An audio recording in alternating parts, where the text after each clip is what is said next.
శ్రీ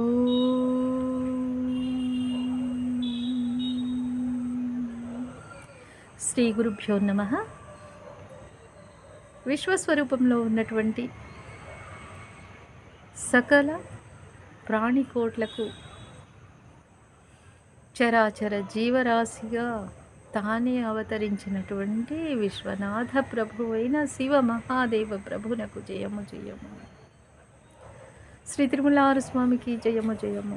గురుస్వరూపంలో ఉన్నటువంటి శ్రీ తిరుమలారు స్వామికి జయము జయము. మంత్రస్వరూపంలో ఒదిగి భాషా రూపంలో వ్యక్తమవుతూ ఉన్నటువంటి కుండలిని మహా అగ్నిదేవత అయినటువంటి తిరుమందిరము అనే ఈ మహా గ్రంథమునకు జయము జయము.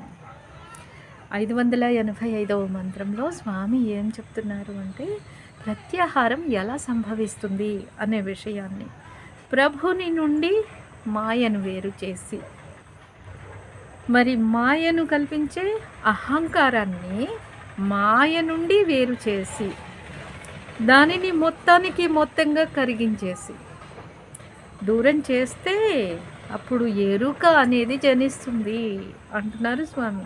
ఎలా? ప్రభుని నుండి మాయను వేరు చేయాలి. నిత్యము, సత్యము, శివము, సుందరం కదా. ప్రభువు సత్య శివ సుందరుడు.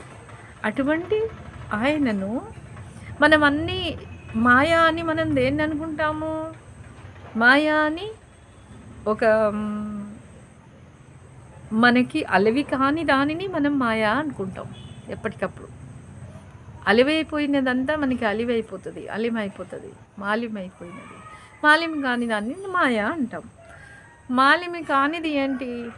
ఈ జగత్తులో మన మనసే మనకి మాలిమి కానిది. ఈ మనసు ఒక్కటే కాదు, ఈ మనసు నిరంతరాయంగా చుట్టూ ఉన్న సృష్టిని వేరుగా చూసే దృక్కోణం ఏదైతే ఉందో అది మాయ. ఈ ప్రభుని నుండి సర్వము, జగత్తంతా కూడా శివమయం, సర్వం శివమయం జగత్ అనే విషయాన్ని మనం సమ్మతిస్తే అప్పుడు ప్రభుని నుండి మాయను వేరు చేస్తాం. మరి మాయను కల్పించే అహంకారాన్ని, మాయను ఎవరికి కల్పిస్తుంది? మాయ అహంకారాన్ని ఎవరికి కల్పిస్తుంది? ప్రతి ప్రాణికి కల్పిస్తుంది. నేను అనే విషయాన్ని, నేనుగా ప్రతి ప్రాణిలోనూ తానుగానే ఉంటుంది. ఈ మాయ తానుగా ఉన్న నేను నుండి అహంకారాన్ని మాయ నుండి వేరు చేసి, దానిని మొత్తంగా కరిగించేసి దూరం చేస్తే అప్పుడు ఎరుక జనిస్తుంది. స్వచ్ఛమైన ఎరుక అప్పుడు సిద్ధిస్తుంది. అహంకార నాశనంతో మరి ఆ ఎరుక శుద్ధమైన స్వచ్ఛతమైనదై ఉద్భవిస్తుంది. స్వచ్ఛ గంగల అహంకార నాశనము జరగడంతో అది నిరహంకారంగా మారిపోతూ అది ఏమవుతుంది అంటే అదే నిష్టగా పరిణమిస్తుంది. మనం ఒక పని చేయాలి అనంటే శ్రద్ధను పెడతాం. ఏ పని చేయాలి అనన్నా మనం ఒక శ్రద్ధను పెడతాం. ఆ శ్రద్ధ ఎలా ఉంటుంది అంటే నిష్టలాగా ఉంటుంది. ఆ నిష్టగా ఎవరు మారుతారు అంటే మనలో ఉన్న అహంకారమే ఒదిగితే నిష్ట అవుతుంది. అదే నిష్టగా పరిణమిస్తుంది. ఎంత నిరహంకారమో అంతటి స్వచ్ఛమైన ఎరుక సిద్ధిస్తుంది. ఎంతటి నిష్ట వస్తుందో ఆ నిష్టయే స్వచ్ఛమైన ఎరుకగా పరిణమిస్తుంది. ఆ స్వచ్ఛమైన ఎరుకయే నిష్టగా పరిణమిస్తుంది. ఆ నిష్టయే ప్రాణాయామ ఫలమైనటువంటి ప్రత్యాహారం అందించే ఒక ఘనమైన వరం అన్నమాట. ఎంతగా మనము ఏకాగ్రతను పెడతామో, ఎంతగా మనము ఒక విషయాన్ని ధ్యానం చేస్తామో, దానిపైన ఎంతటి శ్రద్ధను పెడతామో, ఎంతటి నిష్టని పెడతామో, ఆ నిష్ట యొక్క ఫలితంగా ప్రత్యాహారంగా ఏమొస్తుంది? నిష్ట మనలో మిగులుతుంది. ఒక విషయము పట్ల నిష్ట, ఒక పని పట్ల నిష్ట, ఒక విషయం పట్ల నిష్ట. ఇదే మనకి ప్రత్యాహారం అందించే ఒక ఘనమైన వరం. నిష్ఠా నిర్మాణ కౌశలం మనకు లేనంత వరకు మనం ఏ పనిని సక్రమంగా పూర్తి చేయలేం. మనకు ఉండాల్సిందేంటి? నిష్ఠని నిర్మించుకునే కుశలత్వం ఉండాలి. అది నిష్ఠని పొందగలిగినటువంటి సామర్థ్యం మనం సంతరించుకోవాలి. అలా సంతరించుకుంటే మనం ఏ పనినైనా చేయగలుగుతాం. అది లేనంత వరకు మనం ఏ పనిని కూడా సరిగా చేయలేమంటున్నారు. అది లేక జీవనం సఫలం కాదు.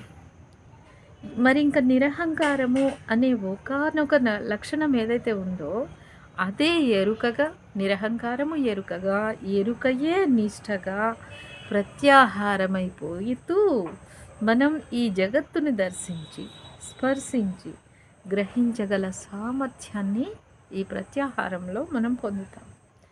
ఈ సామర్థ్యమే ఆత్మకు లేదా జీవునికి ప్రత్యాహార స్థితిగా సిద్ధిస్తుంది అంటూ స్వామి మనలో ఆ ఎరుకలోనికి మన దృష్టిని ప్రవేశపెడుతూ ఉన్నారు.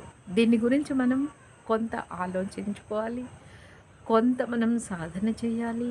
సాధన చేస్తూ మనని మనం సమ్మతించుకుంటూ, ఒప్పుకుంటూ దానిలోనికి ప్రవేశించినప్పుడు ఈ నిష్ట ఎలాగా మనలో సిద్ధిస్తుందో అంతగా మనకి ప్రత్యాహారం సిద్ధిస్తుంది అంటూ ప్రత్యాహారం యొక్క స్థితి ఎలా ఉంటుంది అనే విషయాన్ని ఇక్కడ స్వామి మనలోకి మనకి చూపెడుతున్నారు మన కంటి ముందు. వాక్కుతో స్వామి చెబుతున్నారు.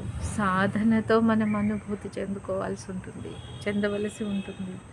శివ మహాదేవ ప్రభునకు జయము జయము, శ్రీ తిరుమలారు స్వామికి జయము జయము, తిరుమంతిరమునకు జయము జయము. ఇక 586వ మంత్రంలో ప్రాణాయామము ప్రత్యాహారానికి సహాయం చేస్తుంది. ఏ పని చేయాలన్నా మన లోపల ప్రాణశక్తి అధికంగా ఉండాలి. ప్రాణశక్తి అధికంగా ఉండాలంటే మన శ్వాస యొక్క విధానముపై మనకు ఒక అదుపు రావాలి. ఈ ప్రాణాయామం చేయడం ద్వారా మనం విశ్వం నుండి శక్తిని తీసుకునే సామర్థ్యాన్ని పొందుతాం. ఆ సామర్థ్యం ప్రత్యాహారాన్ని పొందడానికి మనకి సహాయం చేస్తుంది అంటున్నారు స్వామి.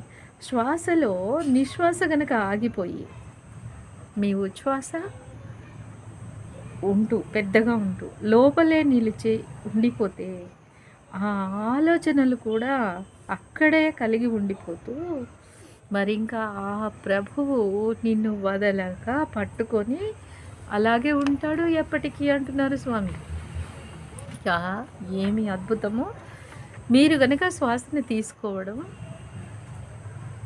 ఉచ్ఛ్వాస అనే శక్తి మీ లోపలికి ప్రవేశించి నిశ్వాస గనక మీ లోపల ఆగిపోతే తక్కువై అంతకుముందు మనం తెలుసుకున్నాం కదా, 12, 4 కుంభకము, 8 రేచకంగా తెలుసుకున్నాం కదా. అయితే 12 శ్వాస తీసుకున్నప్పటికీ 12 కాదు ఇంకా ఎక్కువగా మీరు ఉచ్ఛ్వాసని తీసుకొని వదలడానికి మీ లోపల నిశ్వాసగా స్వామి గనుక బయటకు వెళ్ళకపోతే విశ్వమంతా నిండి ఉన్న విశ్వనాథుడే శ్వాస రూపంలో మన లోపలికి ప్రవేశిస్తూ ఉన్నాడు. అలాంటి విశ్వనాథుడు మీలోనికి ప్రవేశిస్తూ మీ నిశ్వాస చాలా చిన్నగా అయిపోతే, అసలు నిశ్వాసే లేకుండా అయిపోతే గనక మీరు ఇంకా మహావిశ్వనాథ ప్రభువు విశ్వేశ్వరుడు మిమ్మల్ని వదలక పట్టుకొని ఉంటాడు అంటూ స్వామి ఈ మంత్రంలో మనకి చెప్తూ ఉన్నారు. ఏమి అద్భుతమైన మంత్రం ఇది! శివ మహాదేవ ప్రభునకు జయము జయము, శ్రీ తిరుమలార స్వామికి జయము జయము. ఇక 587వ మంత్రంలో చెప్తున్నారు కదా, ప్రత్యాహారము దేనికి దారి తీస్తుంది అనంటే ఆ ప్రత్యాహార క్రియలో విశ్వమంతా మీకు సాక్షాత్కరిస్తుంది. ప్రత్యాహార స్వరూపంలో మీ నిష్ఠలో ఆ తొలగించవలసిన తిమిరాలన్నింటినీ అధిగమించేస్తూ మీకు అప్పటిదాకా అర్థం కాని విషయాలన్నీ కూడా, వాటిలో ఉన్నటువంటి చీకటి కోణాలన్నీ కూడా వెలుగులతో నిండిపోతూ అవన్నీ కూడా మీకు దర్శనీయమైపోతూ వాటి వెనుక ఉన్న జ్ఞానం అంతా కూడా అర్థమైపోతూ మరి ఇంకా ఆ ప్రభువును తెలుసుకోవడం అనేది మీ లోపల సిద్ధిస్తుంది. మీరు గనక ఆలోచనలు సరిగ్గా కేంద్రీకృతం చేస్తూ మీ లోపల ఆలోచనలు గనక సరిగ్గా కేంద్రీకృతమైపోతూ ఉంటే అప్పుడు మీరు అసలు ప్రభువు అంటే ఏమిటి అనే విషయం తెలుసుకుంటారు. శివం అంటే ఏమిటి అనే విషయాన్ని మీరు అర్థం చేసుకునే స్థితిని పొందుతారు అంటున్నారు స్వామి. అలాగే అలాగే కేంద్రీకృతమై అలా మీరు ఉంటూ ఉన్నప్పుడు ఆ దివ్య కాంతిని మీరు దర్శిస్తారు. మరి ఇంకా ఆ పైన మీరు శాశ్వతత్వపు సోపానాన్ని అధిరోహిస్తారు అంటున్నారు స్వామి.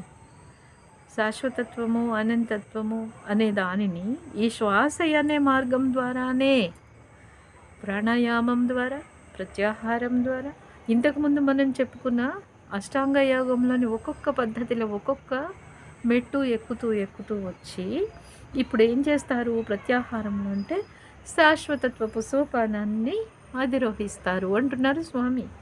ఆ అధిరోహణము అనంతత్వంలోకి దారితీస్తుంది. అనంతత్వము, శాశ్వతత్వము అంటే ఏంటి? ఎక్కడ ఎల్లలు లేనిది, విశాలమైన విశ్వము, విశాలమైనటువంటి మనోస్థితి, విశాలమైనటువంటి బుద్ధి ప్రచోదనము, విశాలమైనటువంటి చైతన్యము, వీటన్నింటిలోనికి ప్రవేశము ఈ ప్రత్యాహారంలో సిద్ధిస్తుంది అంటున్నారు స్వామి. ఇక్కడ ఇంకా అహంకారం లేదు. అహంకారానికి ఉన్నటువంటి మిగిలిన 10 మంది ఫ్రెండ్స్ లేరు. ఉన్నాయి కదా, కామము, క్రోధము, లోభము, మోహము, మదము, మాత్సర్యము, దంభము, దర్పము, ఈర్ష్య అనే, అసూయ అనే 10 ఉన్నారు. 10 మంది ఫ్రెండ్స్ ఉన్నారు. అహంకారం పోయింది. అహంకారం పోవాలంటే ఈ 10 పోవాలి. ఈ 10 పోయి అహంకారాన్ని కూడా తీసుకొని పోయాయి. ఇప్పుడు ఇంకా నిరహంకార స్థితికి వచ్చేసావు. నిరహంకార స్థితిలో నీవే విశ్వంగా, విశ్వమే నీవుగా ఉన్న స్థితిని నీవు అనుభవిస్తూ ఉన్నావు. ఇంకా ఏముంది? ఇంకా అక్కడ మిగిలి ఏముంది?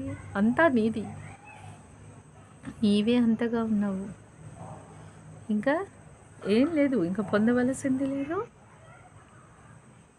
కాలాలు లేవు, ప్రదేశాలు లేవు, ఏది లేదు. అంతటా సమత్వము. ఆ స్థితి నీకు సిద్ధిస్తుంది అంటూ స్వామి ఈ మంత్రంలో చెబుతూ ఉన్నారు. శివ మహాదేవ ప్రభునకు జయము జయము. శ్రీ తిరుమలార స్వామికి జయము జయము. తిరుమందిరమునకు జయము జయము. తిరిగి మరో విభాగంలో మళ్ళీ కలుసుకుందామండి. అంతవరకు సెలవు. మీరు ఇదంతా ఓపికగా వింటూ సాధకులుగా మారుతూ ఉన్నందుకు చాలా సంతోషం. Thank you.